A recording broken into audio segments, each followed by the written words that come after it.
নমস্কার, দেখছেন কলকাতা টিভি। আমি সুদীপ্ত রয়েছি আপনাদের সঙ্গে। শুরু করছি জেলার সারাদিন। কারা হবেন গণনা কেন্দ্রের এজেন্ট? কড়াকড়ি কমিশনের সরকারি প্রতিষ্ঠানের আংশিক সময়ের কর্মী এজেন্ট নয়, সরকারি সংস্থা থেকে সাম্মানিক পান এমন কোনো ব্যক্তিও এজেন্ট থাকতে পারবেন না, নির্দেশ নির্বাচন কমিশনের।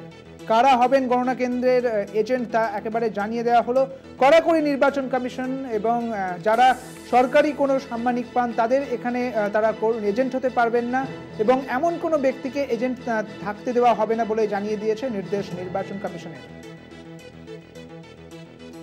আমাদের সঙ্গে রয়েছেন আমাদের প্রতিনিধি সত্যসুন্দর ভট্টাচার্য। সত্যসুন্দর, ঠিক কি বলেছে কমিশন? দেখো, কমিশনের তরফ থেকে গণনার এজেন্ট নিয়ে একটি নির্দেশিকা জারি করা হয়েছে এবং সেখানে স্পষ্টতই জানানো হয়েছে যে সরকারি প্রতিষ্ঠান বা সরকার পোষিত কোনো প্রতিষ্ঠানে আংশিক সময়ের পার্ট টাইম যে সমস্ত কর্মীরা রয়েছেন তারা কোনোভাবেই এই গণনাতে কোনো রাজনৈতিক দলের গণনার এজেন্ট হিসেবে কাজ করতে পারবেন না। তার পাশাপাশি বলা হয়েছে যে সরকারি বা আধা সরকারি যে সমস্ত প্রতিষ্ঠান রয়েছে সেই সমস্ত প্রতিষ্ঠানের যারা শিক্ষক রয়েছেন সেই শিক্ষকরাও কিন্তু গণনার এজেন্ট হিসেবে কাজ করতে পারবেন না, এমনটাই কিন্তু নির্দেশিকা জাতীয় নির্বাচন কমিশনের। বলা যেতে পারে গণনার এজেন্ট কারা হবেন এই বিষয়ে একটা কড়া অবস্থান নিয়েছে জাতীয় নির্বাচন কমিশন এবং সেই লক্ষ্যেই একটি স্পষ্ট নির্দেশ জানানো হয়েছে এবং সেই নির্দেশেই উল্লেখ করা হয়েছে যে সরকারি বা সরকার পোষিত কোনো প্রতিষ্ঠানে আংশিক সময়ে কর্মরত যে সমস্ত কর্মীরা রয়েছেন এবং সরকারি বা আধা সরকারি এই সমস্ত স্কুলগুলোতে যে সমস্ত শিক্ষকরা রয়েছেন তারা গণনার এজেন্ট হিসেবে কাজ করতে পারবেন না। ধন্যবাদ সত্যসুন্দর তোমাকে।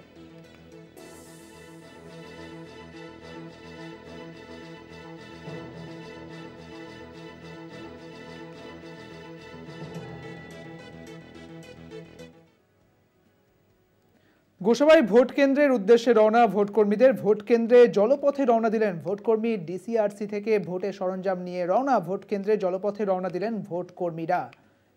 এই মুহূর্তে আপনাদের সেই ছবি দেখাবো, গোসাবার ছবি। গোসাবাই ভোটকর্মীরা তারা জলপথে রওনা দিয়েছেন। ডিসিআরসি থেকে ভোটের সরঞ্জাম নিয়ে রওনা ভোট কেন্দ্রে। আমাদের সঙ্গে রয়েছেন আমাদের প্রতিনিধি রাজু দাস। রাজু, জানবো তোর থেকে। সাধারণত যেহেতু দ্বীপ এলাকা, সেখানে প্রতিকূল এলাকার জন্য অন্যান্য ভোট কর্মীদের ডিসিআরসি যে রেটে হয় তার থেকে একদিন আগে হয়, অর্থাৎ সেই কারণেই কিন্তু আজ থেকেই কিন্তু তারা পোলিং স্টেশনে পৌঁছানো শুরু করেছে বুথ কর্মীরা। মূলত যে দ্বীপ অঞ্চল সেখানে কিন্তু মানুষজনকে নদীপথে যাতায়াত করতে হয়, সেই লঞ্চ এবং নৌকায় করে কিন্তু সেই প্রত্যন্ত গ্রামগুলোতে পৌঁছে যাচ্ছে ভোট কর্মীরা এবং যাতে তাদের কোনো অসুবিধা না হয় যাতায়াতে, সেই দিকেই নজর রেখেছে প্রশাসন এবং নির্বিঘ্নে তারা যেন ভোট কেন্দ্রে পৌঁছাতে পারে সেই দিকেই নজর। এবং এখনো পর্যন্ত গোসাবা দ্বীপের যে সকল দ্বীপগুলো রয়েছেন সেই 9টি দ্বীপে কিন্তু ভোট কর্মীরা তারা বিভিন্ন বুথে পৌঁছে গেছেন এবং তারা কিন্তু বুথে পৌঁছে গেছেন। তার সঙ্গে কেন্দ্রীয় বাহিনী, যেমনি প্রতি বুথে কেন্দ্রীয় বাহিনীরাও থাকছেন এবং রাজ্য পুলিশ থাকছে এবং এখনো পর্যন্ত এই ডিসিআরসি স্বতঃস্ফূর্তভাবে ভোট কর্মীরা কিন্তু ভোট গ্রহণে অংশগ্রহণ করছেন। ধন্যবাদ রাজু তোমাকে।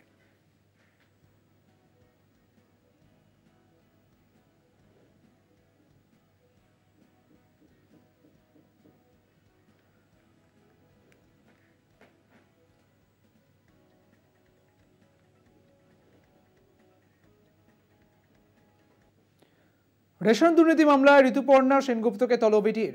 বাকিবুরের অ্যাকাউন্টের সঙ্গে ঋতুপর্ণার অ্যাকাউন্টের যোগের তথ্য এসেছে ইডির হাতে। সেই সূত্রেই 5 জুন অভিনেত্রীকে তলব করেছে কেন্দ্রীয় তদন্তকারী সংস্থা। ঋতুপর্ণার ইডি তলব, 5 জুন সিজিওতে তলব। রেশন দুর্নীতিতে তলব অভিনেত্রীকে। রোজভ্যালির পর এবার রেশন দুর্নীতিতে টলিপাড়া জনপ্রিয় অভিনেত্রী ঋতুপর্ণা সেনগুপ্তের নাম জড়ালো। তাকে তলব করল ইডি। লোকসভা ভোটের রেজাল্ট আউটের পর দিন অর্থাৎ 5 জুন সল্টলেকের সিজিও কমপ্লেক্সে ইডি দপ্তরে হাজিরা দিতে বলা হয়েছে ঋতুপর্ণাকে।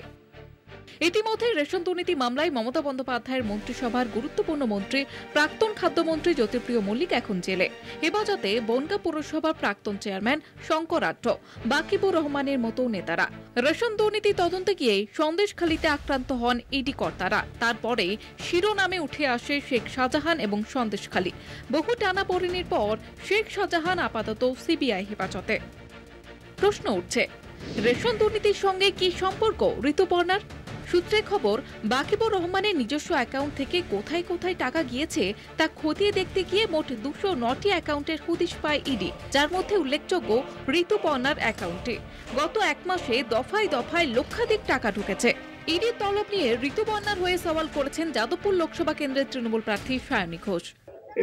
চক্রান্ত হতেই পারে, কারণ ইডি কখন কি করে সেটা ইডি সব থেকে ভালো জানে। ঋতুদিকে আগেও অনেকবার গ্রিল করা হয়েছে, but she has handle it very well. আমি আশা করব যে এবারও সেটাই হবে। প্রশ্ন উঠছে, ইডি তলবে আদেও কি হাজিরা দেবেন ঋতুপর্ণা? আমেরিকা থেকে কি ফিরবেন অভিনেত্রী? কলকাতা টিভি। এখন সময় বিরতির, ফিরছি বিরতির পর, সঙ্গে থাকুন। ফিরে এলাম বিরতির পর। আজ প্রধানমন্ত্রী নরেন্দ্র মোদী তিনি কন্যাকুমারীতে পৌঁছে গিয়েছেন এবং সেখানেই ধ্যানে বসবেন তিনি। যেখানে তিনি ধ্যানে বসবেন সেখানেই স্বামী বিবেকানন্দ ধ্যানে বসেছিলেন। আপনারা জানেন যে এর আগেও নির্বাচনে, এর পরপর দুবার এই নির্বাচনে সেখানে ধ্যানে বসেছিলেন প্রধানমন্ত্রী নরেন্দ্র মোদী। এর আগে এই জায়গায় স্বামী বিবেকানন্দ 1899 সালে সেখানে ধ্যানে বসেছিলেন। 1899 সালে তিনি ধ্যানে বসেছিলেন। মাফ করবেন, 1892 সালে স্বামী বিবেকানন্দ এই স্থানেই ধ্যানে বসেছিলেন। আর এখানেই প্রধানমন্ত্রী নরেন্দ্র মোদী তিনিও ধ্যানে বসবেন নির্বাচনের আগে।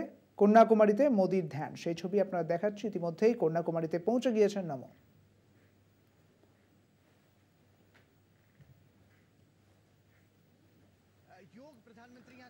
কন্যাকুমারীতে প্রধানমন্ত্রী, আজ থেকে কন্যাকুমারীতে মোদীর ধ্যান, এবং সেই ছবি ইতিমধ্যে আপনারা দেখতে পাচ্ছেন।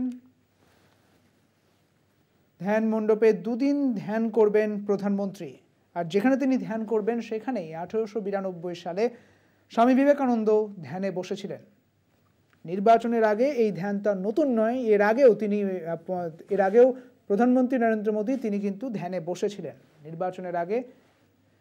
এবারও, অর্থাৎ নির্বাচনের ফলাফলের আগে এবারও প্রধানমন্ত্রী নরেন্দ্র মোদী তিনি ধ্যানে বসছেন কন্যাকুমারীতে। যখন নির্বাচনের ফলাফল 4 জুন, তখন আর এক দফা নির্বাচন বাকি রয়েছে। 1 জুনই শেষ দফা নির্বাচন, তার আগে প্রধানমন্ত্রীর এই ধ্যান পর্ব।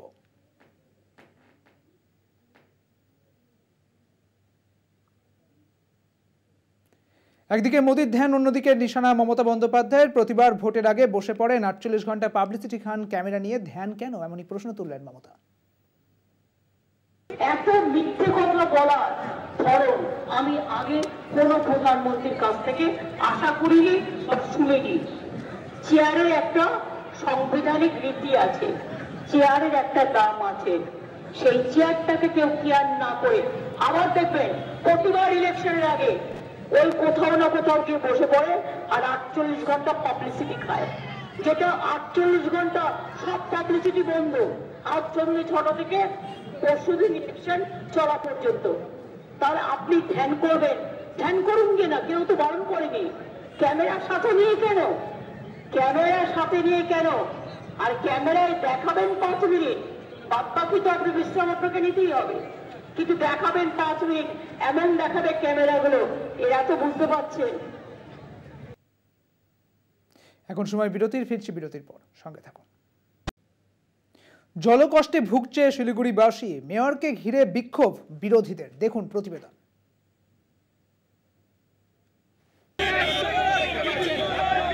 জলের দাবিতে শিলিগুড়ির মেয়রের গাড়ি ঘিরে বিক্ষোভ বামেদের। জল সরবরাহ পৌরসভার সদিচ্ছা নিয়ে প্রশ্ন বাম শিবিরের। চলতি মাসের দ্বিতীয় সপ্তাহ থেকে স্বাভাবিক জল সরবরাহ বন্ধ রয়েছে শিলিগুড়িতে। গজলডোবায় তিস্তা নদীর বাঁধ মেরামতের কাজ চলছে।